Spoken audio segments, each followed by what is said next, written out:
She told me, "We're just longtime friends. Stop trying to control me."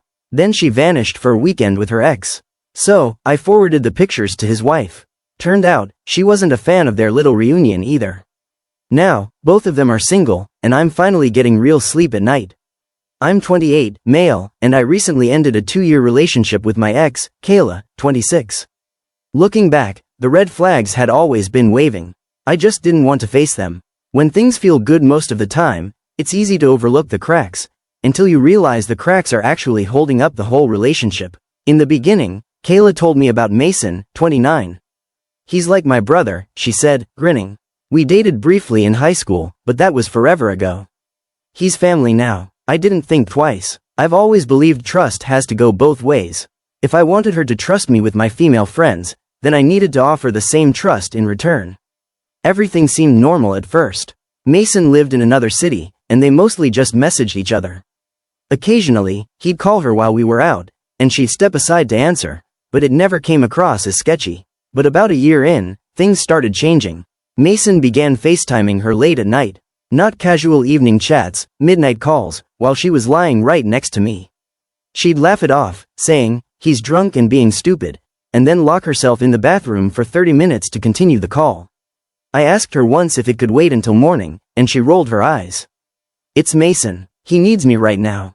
Don't be controlling." And stuff like that happened again and again. Her phone would light up with his messages during movie nights. She canceled plans with me if Mason had a rough day. She even walked out on our anniversary dinner to go check on him over some family emergency. I remember sitting at the restaurant alone, staring at my half-eaten steak and the candle flickering between 2 empty chairs. Every time I calmly brought up how I felt, it was the same script. "Why are you so jealous? You're insecure. You don't trust me." It started messing with my head. Was I really being unreasonable? Was this normal? Was I becoming that guy? Then came the infamous cabin trip. She said it was a weekend getaway with old high school friends. "Barely any signal out there, so don't freak out if I don't text much," she told me. "Just some wine, games, chill time. Please don't make it a big deal." I didn't want to start a fight, so I said, "Okay, have fun." But something felt off. The way she downplayed everything, the way she rushed past my concerns, it left a sour taste. Still, I kept it light. When she returned, though, her energy felt scripted. She over-explained every little thing they did. "Oh, we didn't hike because it rained the whole time," she said. Thing is, I hadn't asked. She offered that info like she had rehearsed it. Later, I checked Instagram for tagged photos. There were none. In fact, she had untagged herself from every group picture people posted. The only images she left on her own profile were a landscape and a wine bottle. That gut feeling turned into a full-blown alarm.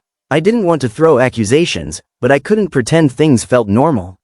You ever feel something gnawing in your chest, while everyone tries to convince you everything's fine? Yeah, that was me. So, I did a little digging. After that trip, she became extremely protective of her phone. She no longer left it out, silenced notifications, even took it into the shower.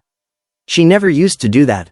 I didn't want to spy, but I also refused to keep walking blindly while my trust was being toyed with. I started small. Checked her public Instagram from a friend's account. Nothing new. Then I looked through one of her high school friends' pages. Boom, there it was. A group photo from the trip. She had untagged herself, but if you looked closely in the background, Mason was there, arm draped over someone. The image was cropped in a weird way, like someone had been deliberately cut out. That's when I remembered her old Instagram story archive, private to close friends. I found a boomerang clip from 2 nights before she got home. Her and Mason by a fire pit, under a shared blanket, wine glasses in hand. Her legs across his lap, his hand on her ankle. The caption, "Just like old times," with a laughing emoji. My heart sank. I stared at it for what felt like hours, hoping there was some explanation. But deep down, I knew. This wasn't about being jealous, it was about being disrespected.